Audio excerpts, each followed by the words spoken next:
So to be honest, I'm not really sure what to say for this week's episode for Boruto, other than the whole point of it is clearly to show more character depth for Kawaki's character, other than that he's arrogant, he's aggressive, and he doesn't trust anybody because of the obvious reasons of what he had to go through while being in association with Kara and having to have experiments done on him and all this other stuff as well. But the whole point of it is really just to show that he does have other basic human emotions such as sympathy. He does understand the suffering of other people because he had to go through such suffering himself when he was being experimented on, but he doesn't really show any empathy. Empathy meaning that he doesn't show other human emotions very easily or not really at all, and that's just because of the way that he seems to have been taught from when he was very young and very little. From the previews, we are going to be going into his past, and we're going to see what happened before he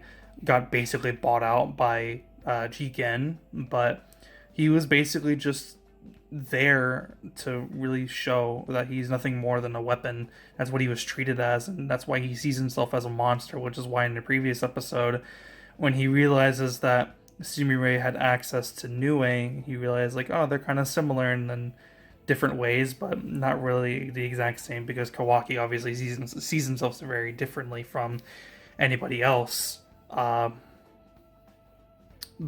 in the episode, it just kind of shows him interacting with the world in a very small way, basically, by having this dog in the episode that's similar to him, but he shows human emotions like sympathy. He understood that the dog was going through a sort of pain at that moment, and he wanted to assist in some sort of way, but he doesn't show empathy such as compassion by allowing the dog to stay around him and, you know, have him just be around in any sort of way. It didn't really matter which way it was. Just having the animal around him, he immediately dismissed him as soon as he was better. And I think it's because he felt that, like, oh, he owed him one because the dog had brought him food because that's what he was looking for.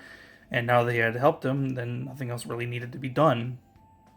But the whole point was to really show that Kawaki does have other human emotions. He is experiencing great sadness from the experiences that he had to go through, but he's just trying not to show it. He's trying to suppress those emotions because he feels like it shows weakness, and that he always has to have his guard up against anybody that he's ever met.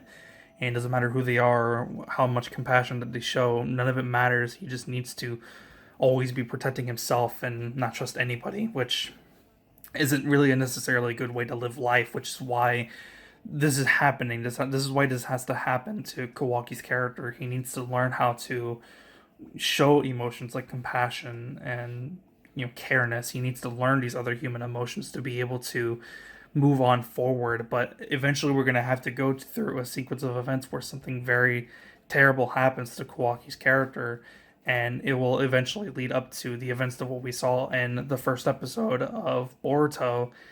Who knows what actually ended up causing this, but this is what the events are truly going to be leading up to, because we have no idea what actually happened. But when we eventually get to that part in the story, we're going to finally learn what actually happened.